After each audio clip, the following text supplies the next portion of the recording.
Hey guys, welcome back. Tonight we're diving into something darker than a cellar full of stolen wine, and twice as messy. We're talking about medieval crime. Not knights and dragons, not castles and chivalry. Nope, this is the story of what it was really like to run a criminal empire when law enforcement meant a guy with a sword and a bad mood. Forget modern gangsters. Forget Don Corleone and his dramatic speeches under candlelight. You were born in the year 1287, somewhere near Florence, or maybe Naples. Doesn't matter. What matters is that you've clawed your way up from being a peasant who ate bread soaked in despair to becoming the head of a powerful syndicate built on blackmail, protection rackets, and goat theft. You are now a condottiero, a local boss, a feared man whose name gets whispered in taverns and shouted in alleys before someone ends up face down in the mud. But don't get too comfortable. Because yes, in medieval Italy, being a mob boss isn't all blood-soaked banquets and secret handshakes.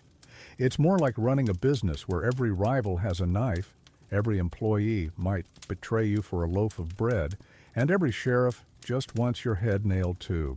A church door. Before we begin, if this is your kind of content, hit that like button. And if you haven't already, subscribe so you don't miss the next hour of how to survive leadership without modern medicine, clean water, or even basic dental hygiene. Also, drop a comment telling me what time it is, where you are, because I love seeing who's watching this at 3 a.m., surviving on caffeine and curiosity. All right, let's step into the shadows. You wake up to the sound of church bells echoing through narrow alleyways. It's not an alarm clock. It's worse. It's a reminder that the clergy is always watching, and they'll be happy to sell you out for indulgences.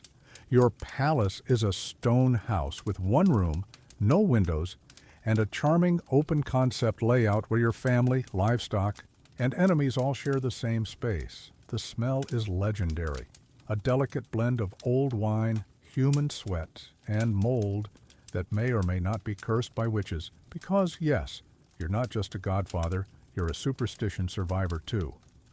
Now, imagine trying to run an empire from a home that smells like regret and barely keeps the rain out. There's no office, no meetings over fine dining, no lieutenants whispering strategy into your ear while you sip espresso, just straw-stuffed sacks for beds, woolen cloaks for blankets, and a fire that dies faster than your trust in anyone over the age of 12. So you've survived the night. Congratulations. That's more than some of your rivals can say. Last week, one of them was found floating in the river with both eyes missing and a note pinned to his chest with a dagger. It read, "Too greedy." And that was the kindest message you've ever sent, because in medieval crime, mercy didn't exist. Only loyalty, and only until someone offered more silver. Now, let's talk about your morning routine. You don't brush your teeth. There's no toothbrush, just a stick and ash. You don't shave. You pluck facial hair with tweezers made of iron. You don't bathe, because water tries to kill you, either through plague, poison, or accidental drowning via public latrine. Mishap. Yes, that's right. You wiped with moss, pooped into a bucket, and yelled, "Gardy-loo," before dumping it out the window. And today, you stepped in it, literally, because medieval cities weren't streets, they were open sewers. And your boots? They knew. They squelched with every step. Still, you had work to do. Because being a mafia boss in the Middle Ages doesn't mean sitting around signing contracts. It means signing death warrants, with blood, with betrayal, and sometimes with garlic. You owe it because everyone still thinks vampires are real. So here's the truth about being a medieval mob leader. It wasn't about power, it was about survival. Because today, tomorrow, or the day after that, someone will try to stab you or poison your wine, or bribe your own nephew to cut your throat while you sleep. And if you thought the Medici were your biggest problem, think again. You also have to deal with the church rival families, peasants with pitchfork kings who think you're disposable, and your own men who'd trade you for immunity. In short, being a medieval mafia boss meant waking up every morning wondering if today is the day you die. And tonight, we start the journey. You made it through the night. That's more than some of your rivals can say. Last week, one of them was found floating in the river with both eyes missing, and a note pinned to his chest with a dagger that read, "Too greedy." And that was the kindest message you've ever sent. Because yes, in medieval crime, mercy didn't exist, only loyalty. And only until someone offered more silver. Now imagine trying to run an empire built on fear when the people closest to you are the ones most likely to betray you. Welcome to family life, where bloodlines were business assets, marriages were contracts, and your own nephew might be sharpening a knife behind your back. Because in medieval Italy, being a godfather wasn't about hugs, advice, or Sunday dinners. It was about control, and if you couldn't control your own house, how could you expect to rule the streets? Let's begin with your wife. She wasn't chosen for love. She was chosen for alliances, married off to secure land, protect debts, or strengthen ties with another family of thieves. Yes, that's right. Your marriage was less I do and more we survive. And if she hated you, well, too bad. Divorce was rare, separation even rarer. You either ruled your home like a fortress or died inside it. Because, yes, poison was real, and it came in wine more often than you'd like. So every meal is suspicious. Every servant has an agenda.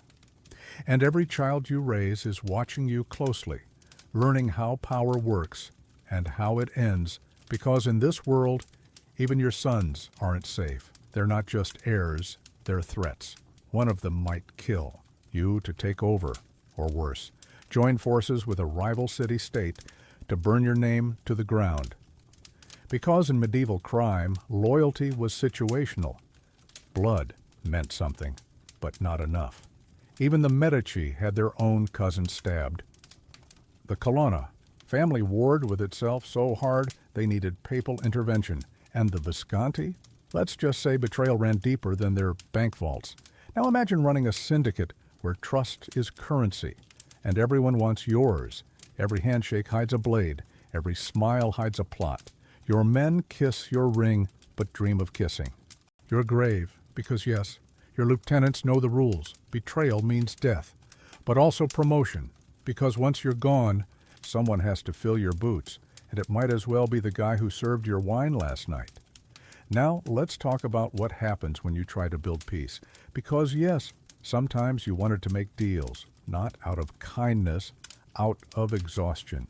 Peace meant fewer knives at your back, fewer fires in your warehouses, fewer dead messengers washing up by the docks. But making peace was dangerous, because once you lower your guard, someone will test it. A rival boss sends a gift, a pig maybe, or a barrel of wine. You don't open it. You have someone else taste it first. Because in medieval crime, gifts were rarely generous. They were tests or warnings or slow-acting poisons. Because yes, poison was the preferred weapon of choice. Quick. Kills were messy. Public executions invited attention. Poison? That was elegance. It worked silently. It left no blood. Just a slow fade into confusion, pain, and eventually silence. Some families trained their servants to prepare food slowly, tasting every dish themselves before serving. Others hired monks. Monks knew herbs. Monks knew toxins. Monks also knew how to keep secrets, especially if you promised them gold or threatened their abbey. Now imagine living in a world where your own kids watched you die by degrees, where your wife prayed to saints while secretly writing letters to your enemies, where your second-in-command waited patiently for the day you slipped on wet stones and cracked your skull, because in medieval Mafia life, succession wasn't peaceful. It was predatory, and the moment you showed weakness, the wolves circled. Sickness, a liability, old age, even worse, a broken leg, a death sentence, because in this world strength wasn't just expected, it was enforced. If you couldn't walk straight, you couldn't command respect, and without respect, You lost authority. Without authority, you lost your life. Because no one follows a dying boss. They follow the next one, the one who looks strong, the one who hasn't coughed up black bile yet. Now picture your table. At dinner, you sit surrounded by your sons, your nephews, your advisors, all. Loyal, all smiling, all waiting. No one says anything sharp. But everyone watches everything. Your hands, your voice, your breathing. They're looking for signs of decline, of hesitation, of weakness. Because in medieval crime, leadership was a performance, and the audience was always ready for a change in cast. You've made it through the night. Your wife didn't poison you. Your nephew didn't stab you in your sleep. And somehow your fire didn't go out. A miracle in itself when you're relying on ash-covered coals and sheer determination to stay warm. Now comes something most people do not think about when they imagine medieval crime lords. How did you actually run an empire? Because yes, being a mafia boss in the Middle Ages wasn't all blood-soaked banquets and secret handshakes behind cathedral doors. Nope, it was politics, betrayal, alliances that lasted only as long as the eye. Wine flowed. Welcome to the war room, where strategy was whispered over weak beer. Deals were sealed with knives instead of pens, and peace was just a pause before someone backstabbed you anyway. Let's begin at dawn. The city is still cloaked. In fog, church bells ring like war drums. You're surrounded by men who call themselves loyal, but would sell your secrets for a sack of grain. You sit at a wooden table covered in maps, stained with candle wax, wine spills, and the occasional drop of blood. Because, yes, meetings could end in murder, and often did. There's no PowerPoint presentation, no spreadsheets, definitely no coffee, just oil lamps, paranoia, and a group of men whose loyalty is as fragile as the bread you eat every morning. They call you Don, or Padrino, or worse, Father, even if you haven't seen your actual children in months. But titles mean nothing here. Only strength does. Now imagine trying to run an operation without modern tools. No phones, no cars, definitely no Google Maps. You relied on runners, messengers who carried notes between cities, hoping they weren't intercepted by rival gangs or the local sheriff looking to earn favor with the Pope. Yes, that's right. The church had its nose in everything, including your business. Priests doubled as spies. Monks kept records. Bishops collected bribes like they were trading cards. So you paid them off. You kissed rings. You donated to cathedrals while plotting to burn down the next one that crossed you. Because in medieval Italy, crime and religion weren't separate. They were tangled, like spaghetti soaked in blood. Now let's talk about alliances, because yes, running a criminal empire meant making friends, not out of affection, out of necessity. You allied with other bosses not because you liked them, but because you feared them. Marriages were arranged to secure debts. Friendships were forged over stolen land. Partnerships formed during feasts that ended with poisoned wine. Trust was currency, and betrayal was investment. If you wanted to survive, you had to plan ahead, but planning was dangerous. Too many eyes, too many ears, too many servants trained to listen more than they spoke. So you learned to speak in code, to meet in crypts, in vineyards, in abandoned monasteries where rats outnumbered people, and if you needed to send a message, you didn't write letters, you sent hands or heads, because in medieval crime, diplomacy was best served cold, preferably with a side of severed fingers. Now, imagine living in a world where every deal came with a body count. Treaties were signed, overshared meals, then broken overshared graves. One moment you're drinking with a fellow boss, promising eternal brotherhood. The next, you're burying him face down in a field because he tried to steal your share of the olive trade, and you don't even like olives. Now picture your enemies, because yes, rival families were everywhere. In Naples, in Florence, in Rome itself, they watched from across the street, from inside churches, From the shadows of your own home, you couldn't trust the cook, couldn't trust the stable boy, couldn't even trust your wife, especially if she was born into another family. Marriage was warfare, and sometimes it was literal. Because, yes, entire clans went to war over who got to marry whom. A daughter given to the wrong man could spark a feud that lasted generations, and once a feud started, there was no stopping it unless everyone involved died. Which they usually did. Eventually.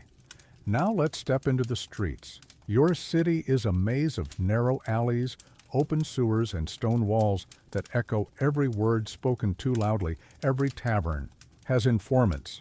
Every market stall hides spies. Even beggars reported back to someone, because in medieval crime, information was more valuable than gold, and death was cheaper than a handshake. So how do you keep control? How do you make sure your men obey? Simple: fear, public executions, hanging bodies from bridges, leaving severed heads on pikes. Because in medieval Italy, law enforcement was part-time. Sometimes they worked for you, sometimes they worked for the sheik's king. Mostly, they worked for whoever offered the biggest bribe, so you made sure to offer first. And often, because the alternative was waking up to find your own head nailed above your front door. How did you actually make money? Because, yes, being a mafia boss in the Middle Ages wasn't all blood-soaked banquets and secret handshakes behind cathedral doors. Nope, it was more like cold-blooded economics with knives. Welcome to running protection rackets without the internet, modern banking, or even basic literacy among your foot soldiers. Let's begin at dawn. The city is still cloaked in fog. Church bells ring like war drums. You're surrounded by men who call themselves loyal, but would sell your secrets for a sack of grain. And today you collect. Not taxes. No, that was the king's job. You collected something far older, far less official, far more personal. Protection money, or as peasants called it before they died of dysentery. The Godfather tax. You didn't run an empire off honor and fear alone. You needed coin, you needed food, you needed bribes, and above all, you needed every merchant, farmer, and blacksmith in your territory to know one thing: if they didn't pay up, something worse than tax collectors would come knocking, namely, your boys. Yes, that's right, protection rackets were real.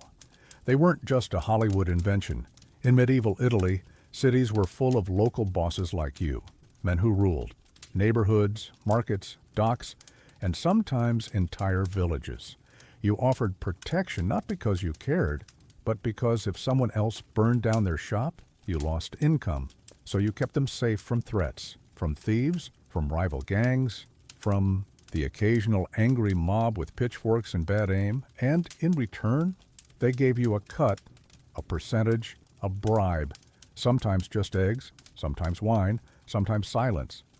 Because in this world, respect meant submission, and submission meant survival. Now imagine trying to run this system without modern tools. No phones, no cars, definitely no Google Maps. You relied on runners, messengers who carried notes between cities, hoping they weren't intercepted by rival gangs or the local sheriff looking to earn favor with the Pope. Yes, that's right. The church had its nose in everything, including your business. Priests doubled as spies. Monks kept records. Bishops collected bribes like they were trading cards. So you paid them off. You kissed rings. You donated to cathedrals while plotting to burn down the next one that crossed you. Because in medieval Italy, crime and religion weren't separate. They were tangled like spaghetti soaked in blood. Now let's talk about how you enforced payments. Because yes, medieval protection rackets didn't involve lawyers or stern letters. They involved torches, boots, axes, and the ever-present threat of waking up to find your barn on fire and a note nailed to what used to be your front door. Nice animals. Shame if something happened to them. Yes, that's right. Intimidation wasn't subtle. It was public. It was theatrical. And it worked better than any invoice ever could. You sent your men to visit debtors personally. No phone calls, no emails, just A quiet knock on the door, a smile, and a knife resting gently on the table. Because in medieval times, a man who failed to pay got a warning, usually a beating, or maybe his house got egged, with actual eggs, rotting ones. Left overnight outside his door like a cursed Easter basket, and if he still refused, well, fire was always an option, because, yes, burning someone's livelihood to the ground was the medieval version of cutting off their utilities, only with fewer refunds. Now picture yourself walking through your territory. Your boots squelch against mud mixed with horse piss and regret. Every step reminds you that power isn't clean. It stinks. It's sticky. It's loud. Merchants nod when you pass, not out of respect, out of fear. One baker offers you free bread, another gives you wine, all of it unsolicited because they know. If they give you something now, you won't take everything later. Now imagine living in a world where there was no such thing as privacy. Every transaction was face-to-face.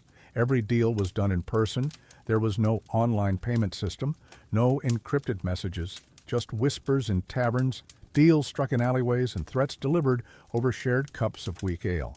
And if someone tried to skip town, too bad. You had informants everywhere, beggars who sold secrets for bread, prostitutes trained to listen during pillow talk, monks who traded information like currency. Even children learned to watch and report. Because in medieval crime, knowledge was power, and power meant staying alive. Now let's talk about what happened when someone did resist, because yes, some merchants thought they could appeal to the king. Others believed the church would protect them. Foolish. The king had his own problems. The church? They'd rather take your gold than defend a peasant, so resistance meant consequences, and consequences meant pain. First, you sent a message, then a messenger, then a hammer, a broken kneecap, a burned stable, a wife who suddenly found her favorite, goat missing, replaced with a single red glove nailed to the barn wall. Because in medieval crime, humiliation was part of the process. You wanted them afraid. You wanted them broke. You wanted them begging for mercy before you even touched them. Because once you broke someone, everyone watched and everyone learned. This wasn't just punishment. It was advertising. A reminder that you were the law, whether the crown liked it or not. Now, picture your enforcers. They weren't lawyers. They weren't negotiators. They were farmers turned henchmen, blacksmiths with a talent for breaking bones, former monks who knew Latin well enough to sound intimidating. You didn't hire based on skill, you hired based on loyalty. And if they couldn't read? Even better, because then they couldn't write anything down, and nothing could be used against you. Now imagine running a protection racket in winter, when roads froze, when messengers died of exposure, when the only thing colder than the weather was your heart. You still expected payment, even if it came in barter.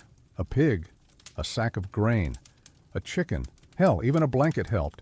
Because yes, even Mafia bosses caught cold. And when that happened, no doctor, no medicine. Just wine mixed with herbs, garlic, and whatever passed for antibiotics back then, which was mostly prayer and hope. Now let's step into the final truth. Running a criminal empire in the Middle Ages wasn't glamorous. It wasn't about cigar smoke and velvet-lined chairs. It was about surviving betrayal, disease, frostbite, and the constant paranoia that someone close to you was sharpening a blade behind your back. Because in medieval Italy, loyalty was fragile, money was scarce, winter was deadly, and death always waiting. Because even if you ruled the streets, you never truly owned your life. What happened when you crossed the wrong kind of rich? Because yes, being a mafia boss in the Middle Ages meant dealing with all sorts of threats. But the deadliest ones didn't come from rival gangs or drunken peasants with pitchfork. Nope. The real danger came from men in robes, men who never touched. A sword, men whose power wasn't built on fear, it was built on gold. Welcome to the world of the Medici, where banking was more dangerous than bloodshed, Debt could get you excommunicated, and betrayal came wrapped in velvet and Latin prayers. Let's begin at dawn. The city is still cloaked in fog. Church bells ring like war drums. You're surrounded by men who call themselves loyal, but would sell your secrets for a sack of grain. And today? Today you got a letter, not sealed with wax, sealed with dread. It's from Florence, from the Medici family. And that means one thing. They want your cut or your life.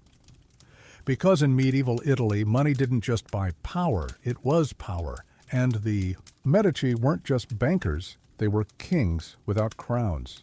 Their wealth stretched across Europe. Their influence reached into the Vatican itself. Popes borrowed from them. Kings begged them for loans. Emperors feared their ledgers. So when the Medici said jump, you didn't ask how high. You just hoped the fall wasn't fatal. Now imagine trying to run an empire based on fear when someone else ruled the economy. You had muscle. You had loyalty, more or less. You had land. But the Medici, they had coin. Tons of it. Stored in vaults guarded not by swords, but by contracts. Yes, that's right. Of the Re, Medici didn't need thugs. They needed accountants. And if you owed them money, you might as well be wearing a noose, because in medieval crime, debts were collected with knives. In medieval finance, debts were collected with exile, or worse, excommunication.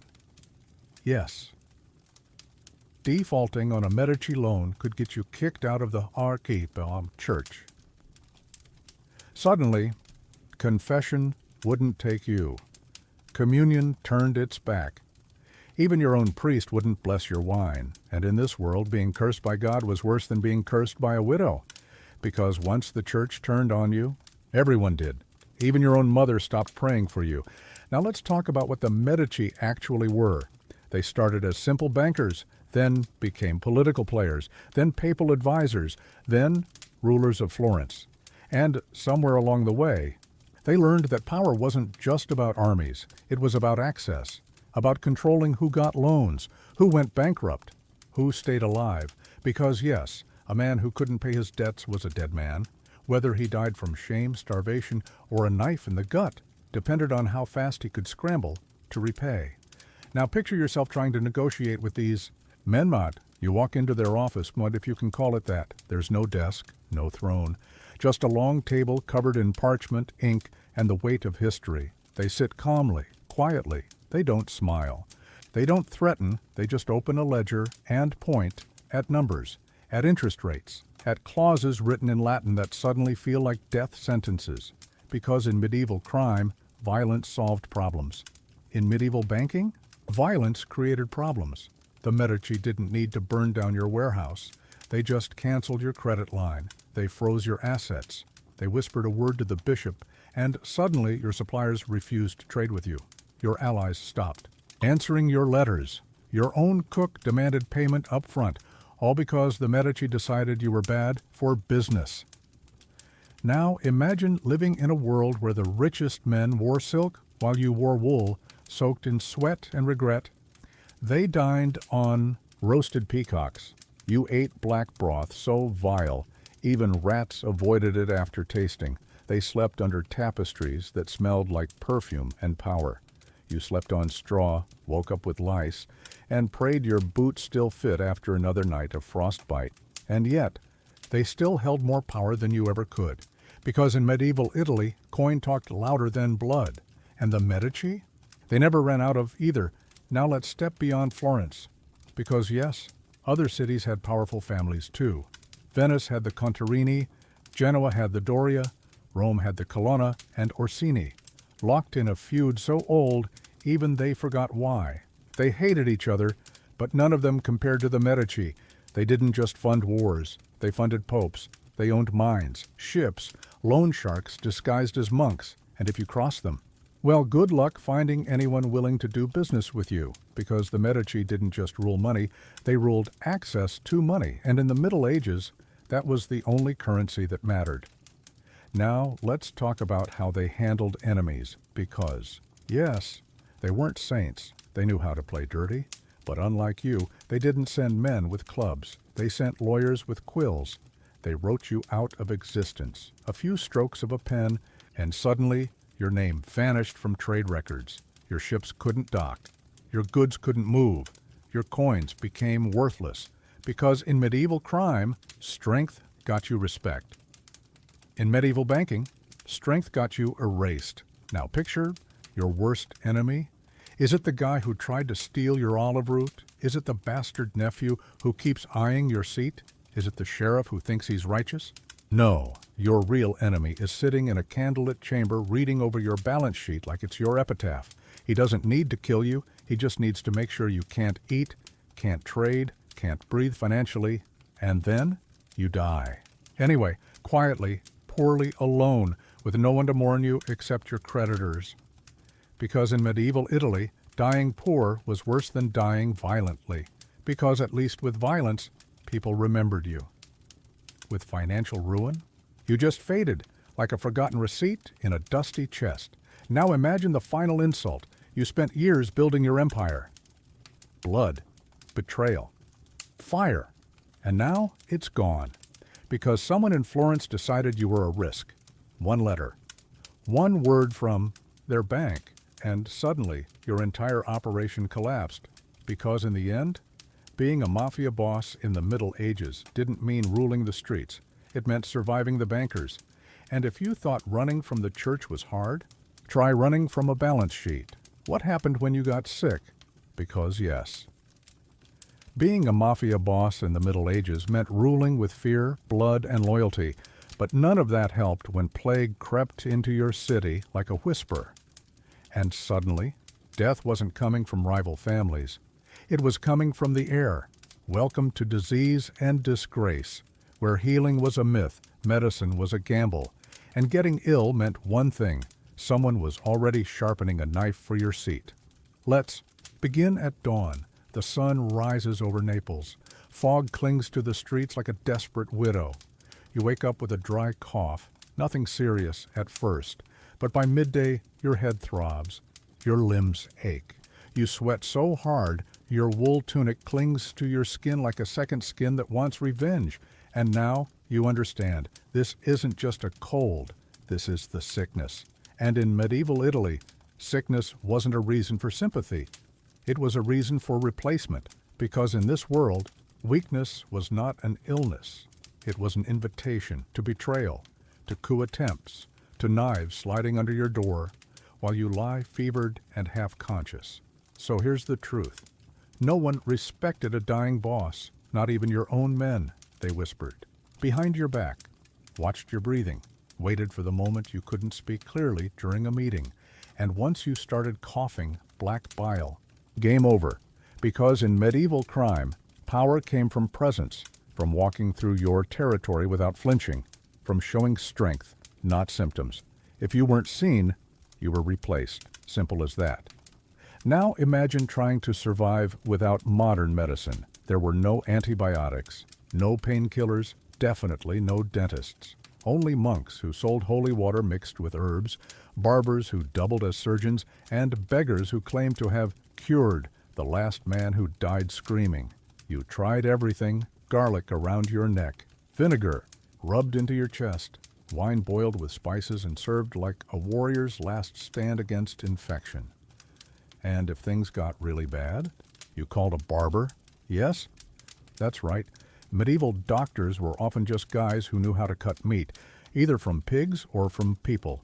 He arrived with a leather bag full of tools that looked more like torture devices than medical instruments. Lancets for bloodletting, knives for abscesses, hooks for pulling teeth, and a cheerful smile like he hadn't just taken a vow to do no harm, just harm less than the priest offering holy oil. Because, yes, priests also offered cures. Prayer, confession, pilgrimages, sometimes exorcisms, if they thought demons caused your fever. But even then, they charged extra, because in medieval times, salvation had a price. Now picture yourself lying in bed, if you can call it that. No mattress, just straw, stuffed inside cloth, no sheets. Just wool cloaks layered until they smelled like regret and mildew. You toss, you turn, You scratch at boils forming beneath your arms. Your men visit, not to check on you, to measure your pulse, to see if you're still strong enough to rule. 1. Son brings you soup, or what passes for soup? A mix of bread soaked in wine, onions crushed into broth, and whatever meat survived the rats long enough to make it into the pot. You sip it slowly, then spit it out. Because the taste doesn't matter, only survival does, and if you couldn't keep food down, too bad. You weren't leading today, which meant someone else did.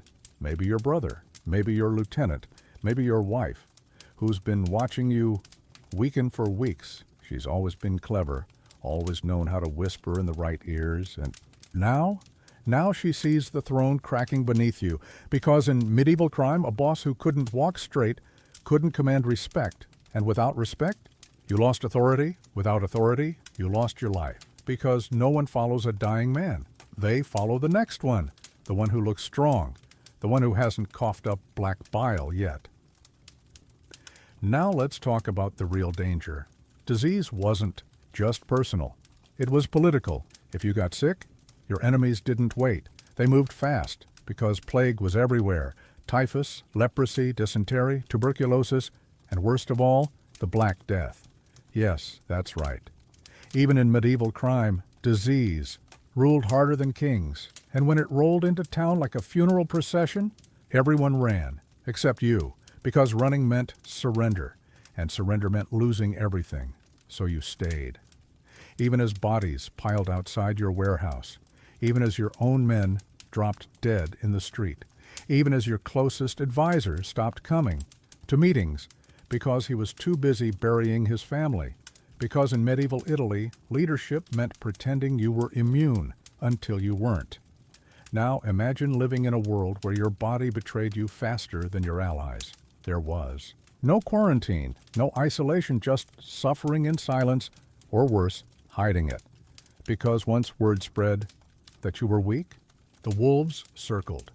Rival bosses sent get-well gifts, poisoned wine, cursed rings, notes that read, "Hope you feel better soon." And your own men? They started looking at each other differently. Like maybe, just maybe, it was time for a change. Because in medieval crime, loyalty only lasted as long as health. Once you showed signs of decline, you became a liability, and liabilities were removed. Now let's step into the final insult. Even if you survived the sickness, even if you managed to crawl back to your chair, even if you could still hold a dagger without shaking, you still carried the scent of disease, of weakness, of vulnerability, and that followed you like a shadow. People hesitated before kissing your ring. Servants avoided touching your clothes. Neighbors burned sage near their doors when you passed, because in medieval society, surviving. Disease didn't mean you were safe. It meant you were cursed, tainted, and if you were lucky, you faded quietly, retired to a villa. Pretended you were still in charge and watched from afar as someone else took your place. But if you weren't lucky, well, someone would find you floating in the river with a note nailed to your chest. Too weak. What happened if the church turned on you? Because yes, being a mafia boss in the Middle Ages meant running an empire built on fear, blood, and loyalty. But none of that helped when Rome got involved. Welcome to church politics, where excommunication was worse than execution. Confession could be treason, and the Pope had more power than 10 rival families combined. Let's begin at dawn. The city is still cloaked in fog. Church bells ring like war drums. You're surrounded by men who call themselves loyal, but would sell your secrets for a sack of grain. And today? Today, you got a letter, no wax seal, no family crest, just a simple note, delivered by a monk who wouldn't make eye contact. It read, "The bishop will see you soon." That's never good news, because in medieval Italy, the church wasn't just spiritual guidance. It was political warfare dressed in robes. And once the clergy decided you were bad for business, they didn't send knights. They sent silence, excommunication, a ban from communion, from confession, from salvation itself. And suddenly, even your own men started crossing themselves twice when you walked into the room, Because in this world, going against the church meant losing everything. Even your faithless soldiers stopped trusting you. Because what kind of man defies God? The doomed kind. Now imagine living in a world where the only thing scarier than your enemies was your priest. Because yes, in medieval crime you feared betrayal, poison, and cold steel, but in medieval Italy you also feared divine judgment. The church held real power, not just over souls, over money, over land, over who could trade, who could marry, and who could rule without being cursed by God himself. Kings bowed to bishops. Emperors kissed rings. Even emperors got excommunicated, and sometimes killed, for stepping out of line. So what hope did a mafia boss have? None, unless he played the game, which meant donations, lots of them. Yes, that's right. To survive the church's attention, you paid tribute, gold, land, protection. You funded monasteries, sponsored altars, gave generously to cathedrals you'd otherwise burn down for sport. Because in medieval Italy, piety was protection, and piety came with price tags. Now picture yourself kneeling before a bishop, not out of respect, out of necessity. He sits high above you, not just spiritually, but physically, perched on a wooden chair carved with saints and serpents. He listens to your confession, not as a man of God. As a man of leverage, every word you say becomes currency, every sin recorded. And if things go badly, suddenly your crimes aren't just mortal, they're eternal. Because in medieval crime, betrayal could kill you. In medieval religion, betrayal could damn you. Now let's talk about what happened when you crossed the line. You thought rival bosses were dangerous. Try getting labeled a heretic. Suddenly, you weren't just fighting for territory, you were fighting for eternity. Heresy meant burning. Excommunication meant exile. And both meant your name lost all value. Merchants refused to trade with you. Knights refused to work for you. Even your own servants whispered prayers behind your back, hoping to avoid sharing your fate. Because once the church declared you unworthy, everyone followed. Even your mother stopped praying for you. Now imagine trying to run an empire while dodging holy wrath. You couldn't just fight back. You had to convert, or fake it. Because yes, many mafia bosses became patrons of the church. Overnight, one day robbing monks, the next funding their libraries, one week blackmailing priests, the next building chapels named after your sons. Because in medieval Italy, survival meant playing both sides. And if you wanted to keep breathing, you learned fast that the devil needed cash, but God needed coin. Now let's step into the confessional booth of terror. You knelt behind the screen. A slit in the wood separated you from the priest. His voice was calm, monotone, yours, desperate. You confessed sins the way others counted gold. Padre, I stole land from a merchant.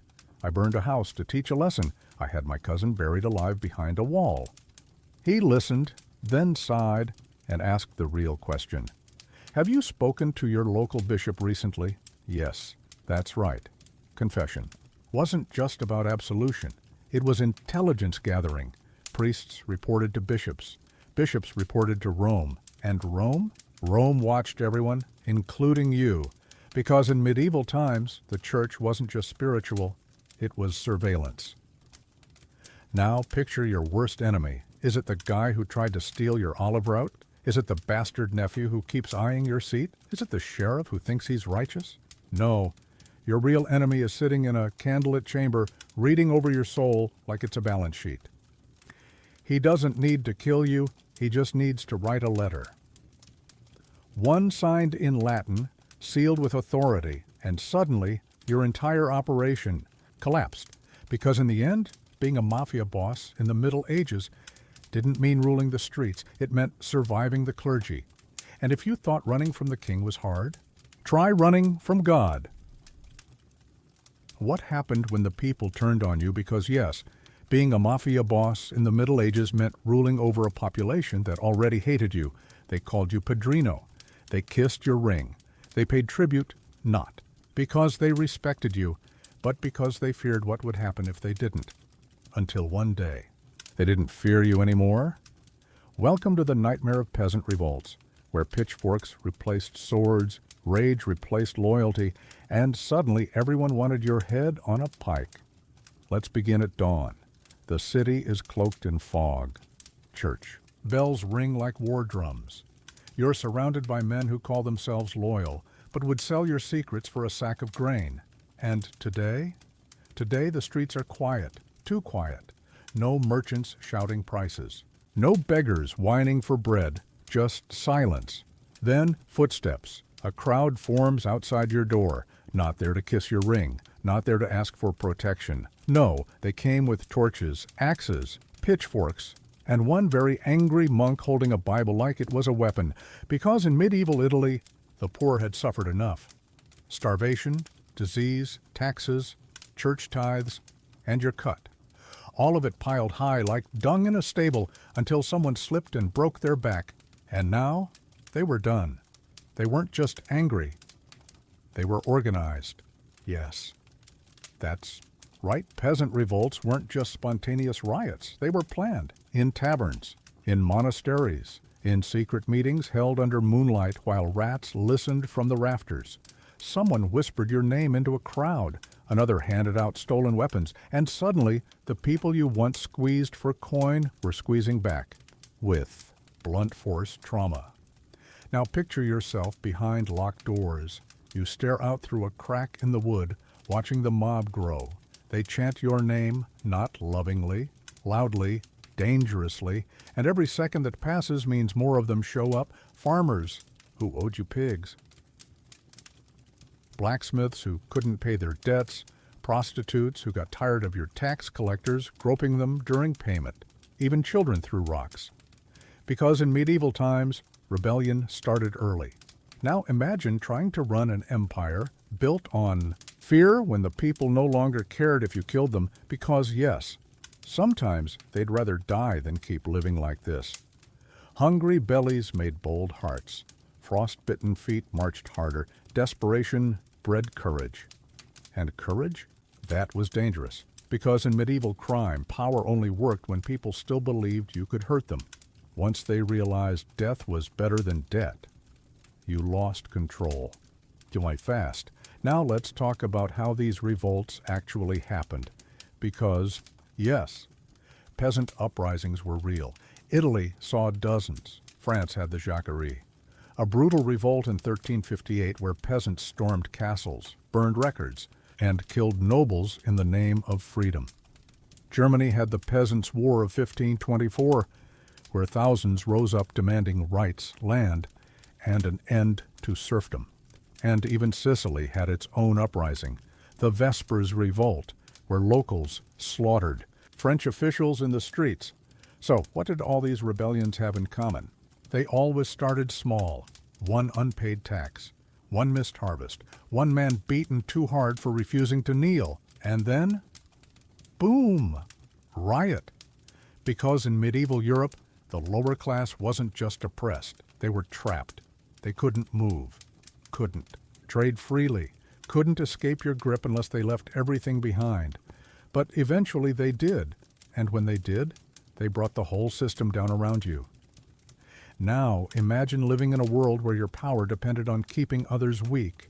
You ruled neighborhoods, controlled docks, owned taverns. You took a cut of everything, food, wine, livestock, even marriages. But when famine hit, when plague swept through town, when winter came so hard your boots cracked, the people had nothing left to give. And when they had nothing, they risked everything. Because in medieval crime, losing money meant losing control. Losing control meant losing your life. And once the peasants stopped fearing you, you became the hunted. Now let's step into the final truth. Revolts didn't just come from the hungry. They came from the desperate. From men who knew they wouldn't live past 30 anyway. From women who watched their children die of infection and blamed you for not helping. From priests who said your name in sermons like, "It was a curse." Because in medieval Italy, even God sometimes rooted for the rebels. And when the clergy joined the revolt, game over. Suddenly, your enforcers couldn't hold ground. Your warehouses were looted overnight. Your name was shouted not in respect, but in anger. And worst of all, you couldn't trust anyone anymore. Your cook disappeared. Your stable boy fled. Your best killer defected because when the people rise, they don't rise alone. They take your army with them. Now imagine the moment it all fell apart. You stood on your balcony looking down at the burning square. Your own men, the ones you fed, trained, protected, marching with the mob. One carried your favorite axe. Another dragged your ledger through the mud. And the third, he was the boy you raised like a son. Now he raised a torch like he was ending a dynasty, because in medieval crime, betrayal wasn't personal. It was practical, and when the streets turned violent, there was nowhere left to hide. What happened when someone you trusted decided to kill you? Because yes, being a mafia boss in the Middle Ages meant ruling with fear, blood, and loyalty. But loyalty was fragile, like glass, like ice, like the edge of a blade that suddenly turns towards you. Welcome to betrayal in medieval crime, where trust was currency, loyalty was temporary, and death came quietly, often while you were praying. Let's begin at dusk. The city is cloaked in fog. Church bells ring like war drums. You're surrounded by men who call themselves loyal, but would sell your secrets for a sack of grain. And today you feel uneasy. Someone's been watching you differently. A glance too long, a smile too sharp, a silence too heavy. Yes, that's right. One of your own is planning your end. Because in medieval Italy, betrayal wasn't just personal, it was business. And business was good. Now picture your closest advisor. He's been with you since the beginning. He carried your wine. He kissed your ring. He helped bury your cousin behind the wall when he got too greedy. You trusted him more than your brother, more than your priest, more than your wife. And that was your first mistake, because in this world, the deadliest knife came from the hand you shook every morning. Now imagine living in a society where alliances shifted faster than the wind. Loyalty wasn't guaranteed. It was earned and stolen. Men swore oaths over bread and wine. They kissed crucifixes and promised their lives to you, then sold them cheaply to the highest bidder. Because in medieval crime, love couldn't be trusted. Faith couldn't be trusted. Even God couldn't be trusted, not if he let you rule a street gang full of backstabbers. So how did betrayal happen? Not with loud arguments or dramatic duels. Nope, betrayal was quiet. It started with a silence, a missing report, a late message, an unexplained absence during a meeting. Then came the rumors, whispers in the tavern, notes passed between rival families, a servant who suddenly knew too much. Because in medieval Italy, even your cook could become a spy. All it took was a few coins, a promise of safety, or a threat against his children. And then the real danger began. Because betrayal didn't always mean open war. Sometimes it meant sabotage. Suppliers stopped sending goods. Dock workers refused your ships. Even your own men avoided eye contact during meals. You weren't dead yet. But you were fading, and fading meant dying. Because once your influence cracked, your enemies rushed in like termites, chewing through wood. Now, let's talk about what happened when the betrayal became real. Because yes, one day you woke up early, too early. Something felt wrong. The house was silent, too silent. You reached for your dagger. It wasn't there. You looked around. Your men were gone. Your best killer, missing. Your steward, vanished. Your wife. She didn't kiss you goodbye. She just watched from the doorway with eyes like winter because she knew. And now, so do you. You've been set up by everyone. Now imagine trying to run an empire when no one believes in you anymore. Your name doesn't command respect. It commands deals, secret ones, with your enemies.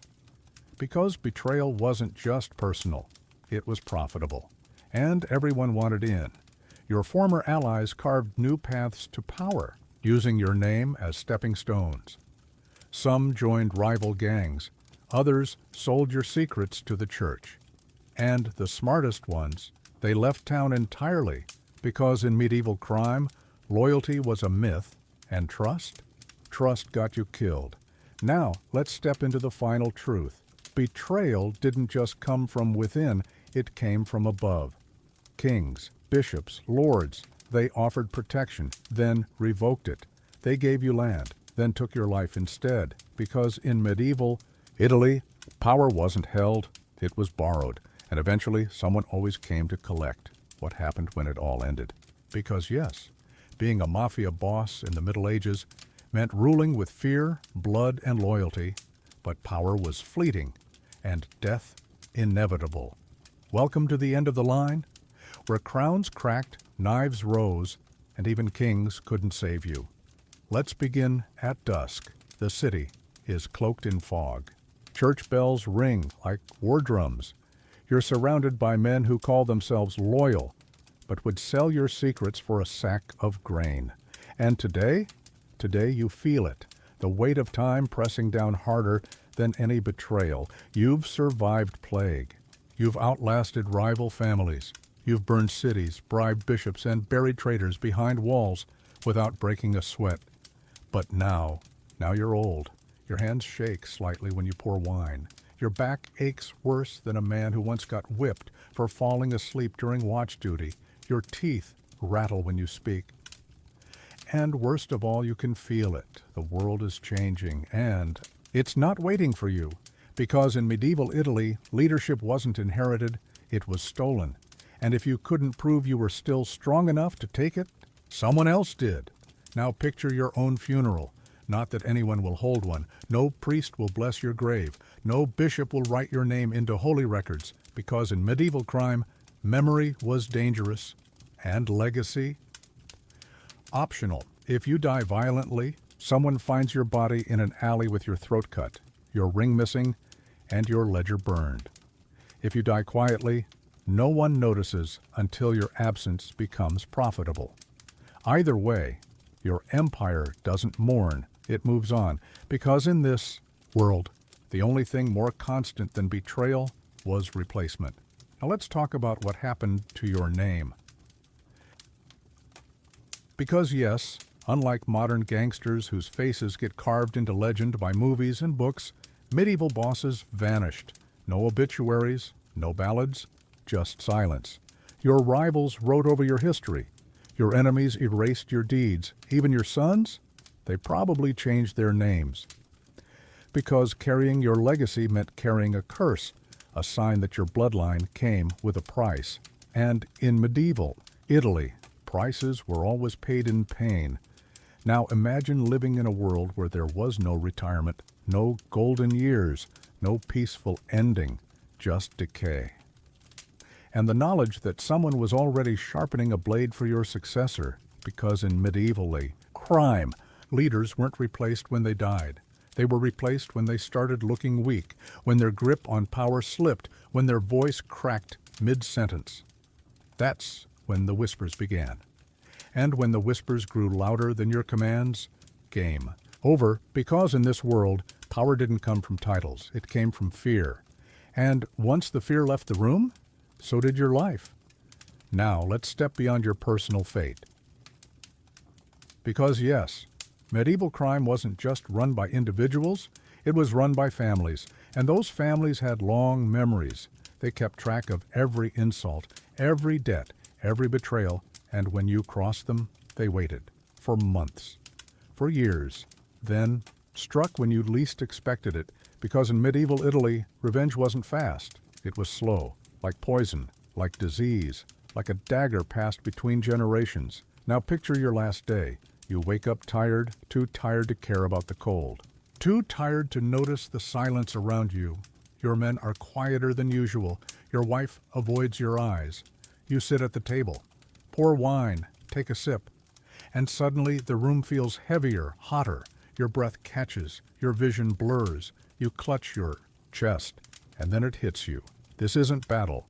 This isn't betrayal. This is just your body giving up.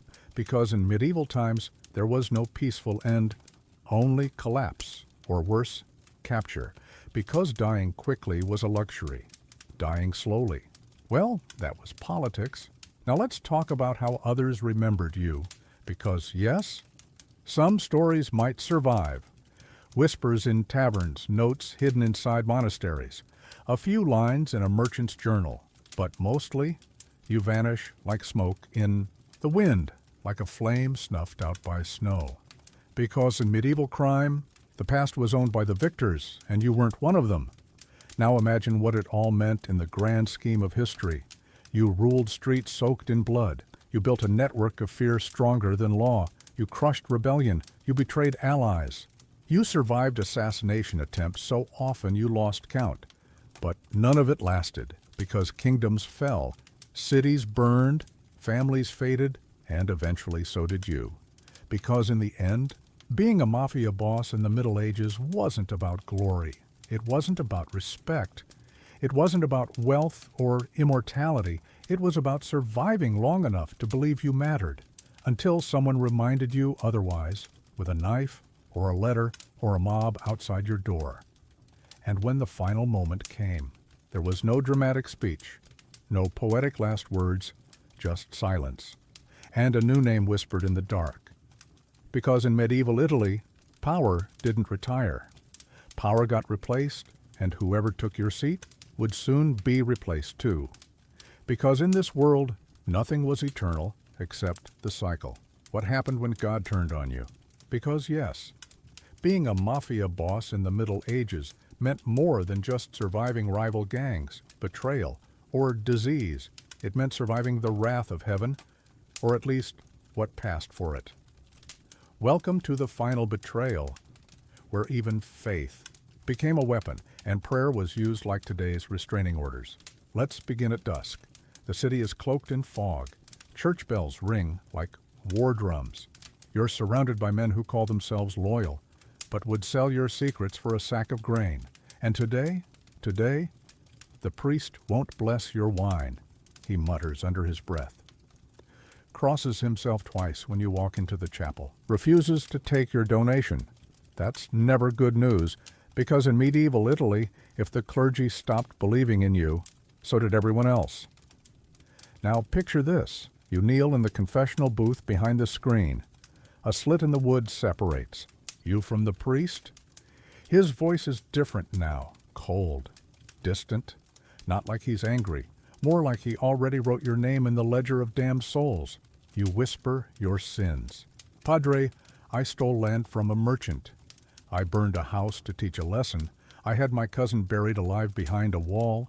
He listens, then sighs, and says the words no man wants to hear. I cannot grant absolution, not while you remain unrepentant. Yes, that's right. In medieval times, excommunication wasn't just punishment. It was a declaration of spiritual death. Suddenly, you weren't just a criminal, you were cursed. And once the church said that, everyone believed it. Merchants refused to trade with you. Knights wouldn't work for you. Even your own servants whispered prayers behind your back, hoping to avoid sharing your fate. Because in medieval Italy, survival meant staying in God's good books, and once he closed the cover, you were done. Now let's talk about how far the church's reach really went, because yes, kings bowed to bishops, emperors kissed rings, even emperors got excommunicated, and sometimes killed for stepping out of line. So what hope did a mafia boss have? None, unless he played the game, which meant donations, lots of them, gold, land, protection, you funded. Monasteries, sponsored altars, gave generously to cathedrals you'd otherwise burn down for sport, because in medieval crime, piety was protection, and piety came with price tags. But what if you couldn't pay any more? What if plague took your income? What if famine dried up your rackets? What if winter killed your best enforcers? Then, suddenly, you weren't untouchable. You were vulnerable, and vulnerability invited divine judgment. Because in medieval Europe, sinners could be forgiven. Heretics, they were burned. And if the church decided you were one, no amount of coin would save you. Now imagine living in a world where your soul was worth more than your gold. Priests reported to bishops. Bishops reported to Rome. And Rome watched everyone, including you. Because in medieval times, the church wasn't just spiritual. It was surveillance. And once the Pope got involved, you weren't just running a syndicate, you were running from history. Now let's step into the final truth. Betrayal didn't just come from within or from above. Sometimes it came from below, a peasant uprising, a mob with pitchfork, a monk, who suddenly saw you as the devil in wool. And when that happened, you learned fast that power wasn't built on fear alone. It was built on belief. If people still thought you were protected by God, you ruled. Once they thought you were cursed, you fell hard, fast publicly.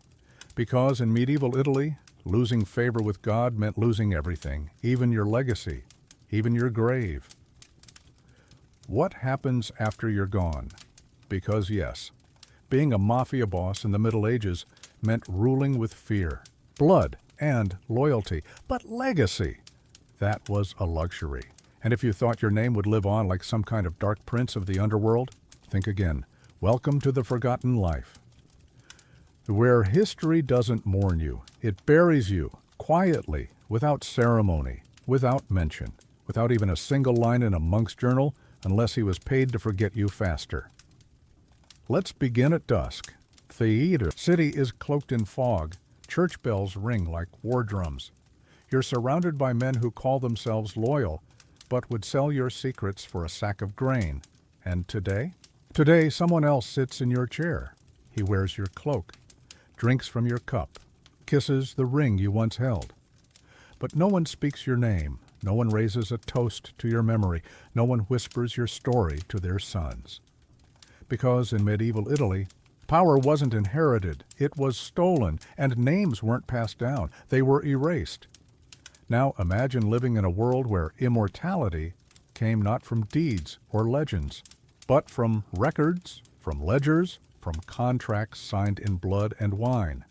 Because yes, if you wanted to be remembered, you had to write your own name into stone or bribe a scribe to do it for you. Otherwise, you vanished, like smoke in the wind, like ashes in snow, like a whisper lost beneath the weight of time.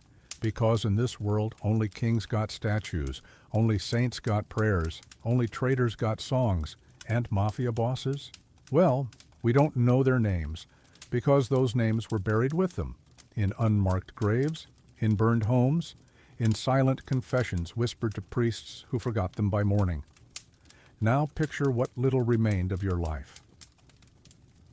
A dagger with ciboram, your family crest chipped at the hilt, a wool tunic soaked in sweat and regret, a ledger missing its cover, and a wine jug cracked along the side, stained with the past. These were the relics of your rule, not swords, not crowns, just scraps left behind, in a house that no longer belonged to you, because in medieval crime, nothing lasted, not love, not loyalty, not even death.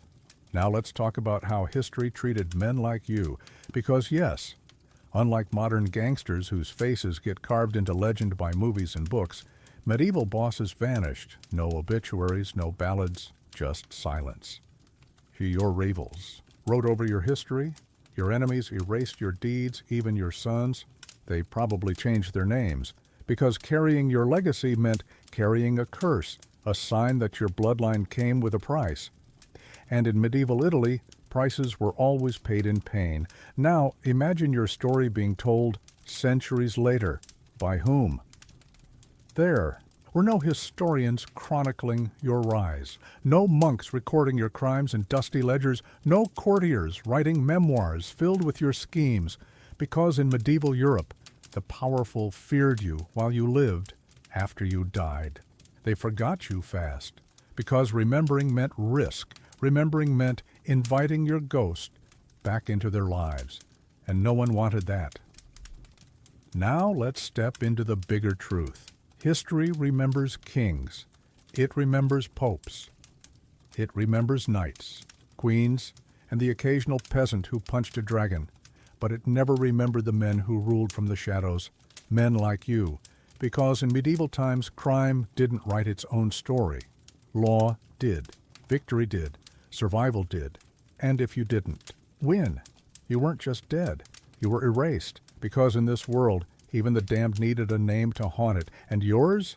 Yours was gone, burned with your body, or sold to the highest bidder. Now picture your final resting place, not under marble, not under a tree, not even under dirt, because sometimes bodies weren't buried, they were left. To rot in public squares, to teach lessons, to remind others what happened to men who ruled too hard, too long, or too cruelly. Yes, that's right. Some medieval bosses didn't get funerals, they got warnings. Their corpses were chained to walls, their heads were placed on pikes, their bones were scattered like salt across fields. Because in medieval Italy, justice wasn't always legal. Sometimes it was symbolic, and sometimes it was revenge. Now imagine, the last thing anyone ever said about you, not he was strong, not he was clever, not even he was feared. No. The last words were more likely, who? Because in the end, being a mafia boss in the Middle Ages wasn't about power. It was about survival. And once you stopped surviving, you stopped existing. Because in this world, the only thing worse than dying was being forgotten. So next time you complain about your job, your commute, or your boss, remember the medieval godfathers. They didn't get weekends. They didn't get promotions. They didn't get retirement. They got spears. They got betrayal. They got silence. And when they died, they got less than a footnote, because in medieval Italy, names faded, legends disappeared, and history moved on without looking back. What happens when no one mourns you? Because yes, being a mafia boss in the Middle Ages meant ruling with fear, blood, and loyalty. But once you're gone, no one remembers you, no one celebrates you, no one even curses your name anymore. Welcome to the final truth about power, where death wasn't just an end. It was erasure. Let's begin at dusk. The city is cloaked in fog. Church bells ring like war drums. You're surrounded by men who call themselves loyal, but would sell your secrets for a sack of grain. And today, someone else sits in your chair. He wears your cloak, drinks from your cup, kisses the ring you once held. But no one speaks your name. No one raises a toast to your memory. No one whispers your story to their sons. Because in medieval Italy, power wasn't inherited, it was stolen, and names weren't passed down. They were buried. Now picture what little remained of your life: a dagger with your family crest chipped at the hilt, a wool tunic soaked in sweat and regret, a ledger missing, its cover, and a wine jug cracked along the side, stained with the past. These were the relics of your rule, not swords, not crowns, just scraps, left behind in a house that no longer belonged to you, because in this world, nothing lasted, not love, not loyalty, not even death. Now let's talk about how history treated men like you, because yes, unlike modern gangsters, whose faces get carved into legend by movies and books, medieval bosses vanished. No obituaries, no ballads, just silence. Your rivals wrote over your history. Your enemies erased your deeds. Even your sons? They probably changed their names, because carrying your legacy meant carrying a curse, a sign that your bloodline came with a price. And in medieval Italy, prices were always paid in pain. Now imagine your story being told centuries later. By whom? There were no historians chronicling your rise, no monks recording your crimes in dusty ledgers, no courtiers writing memoirs filled with your schemes. Because in medieval Europe, the powerful feared you while you lived, after you died. They forgot you fast, because remembering meant risk. Remembering meant inviting your ghost back into their lives. And no one wanted that. Now let's step into the bigger truth. History remembers kings. It remembers popes. It remembers knights, queens, and the occasional peasant who punched a dragon, but it never remembered the men who ruled from the shadows, men like you, because in medieval times, crime didn't write its own story.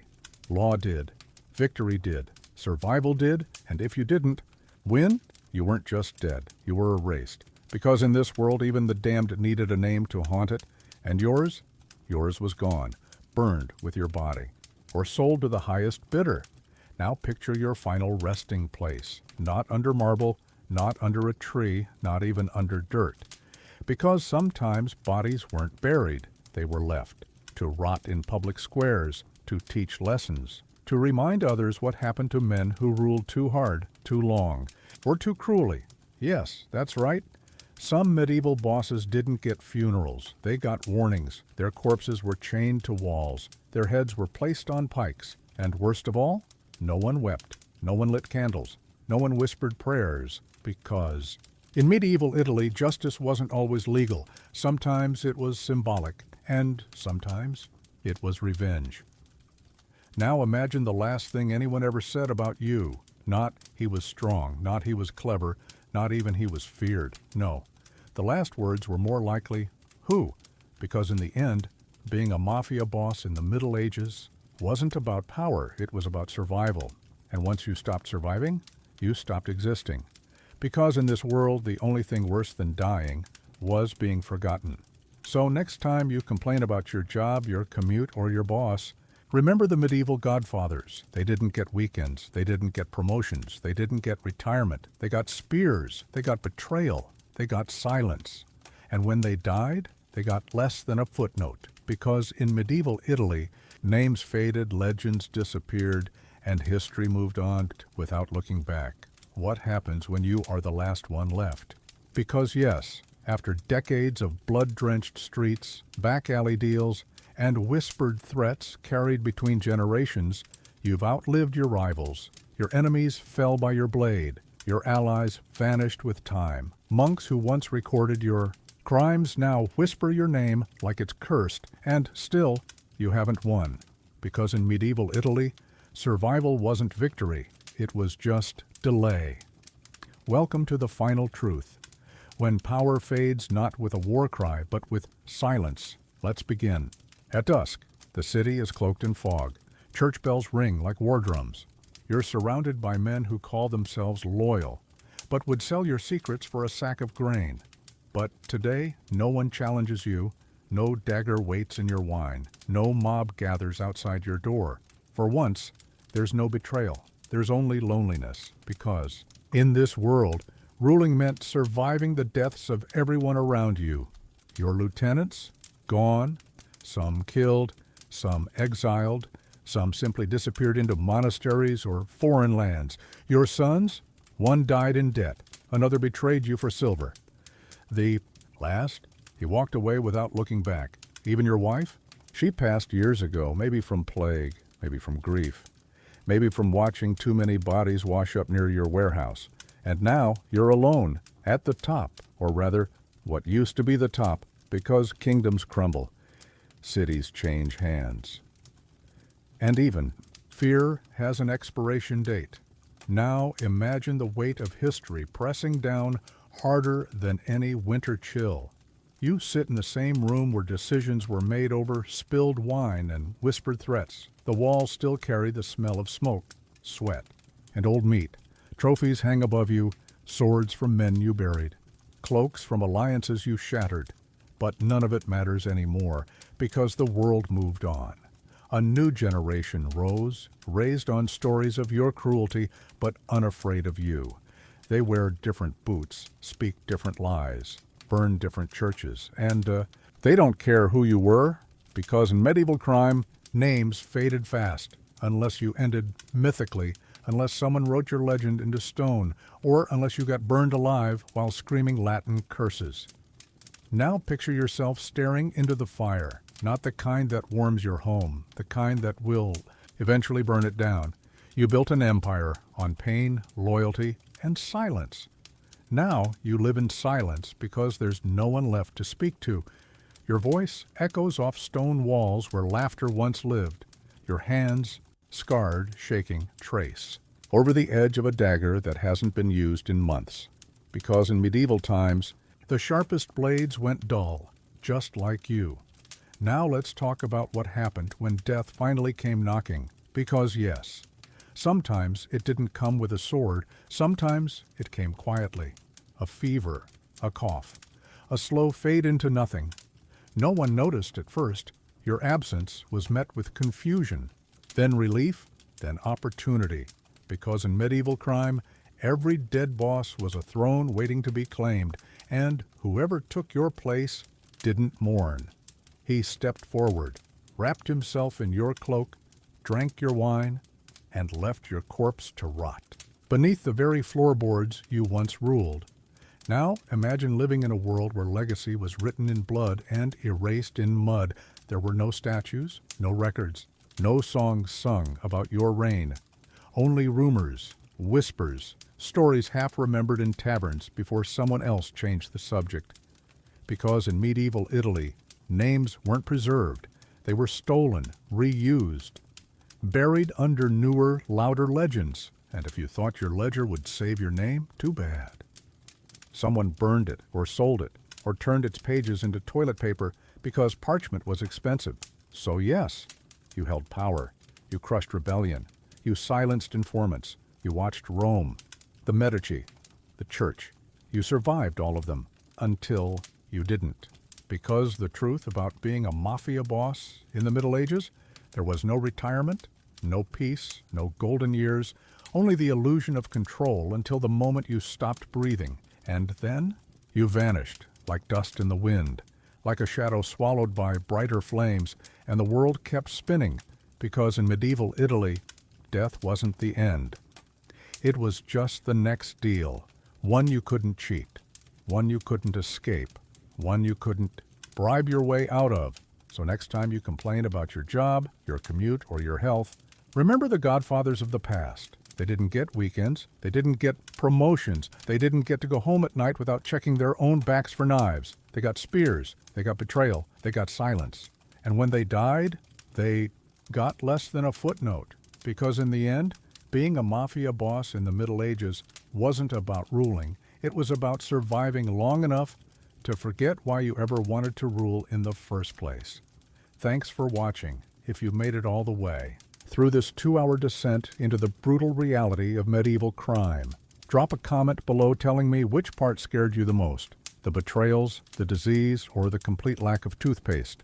And if you enjoyed this journey into the forgotten underworld of history, smash that like button and subscribe for more deep dives into history's darkest corners. Until next time, stay lucky, stay healthy, and whatever you do, don't actually become a medieval mafia boss.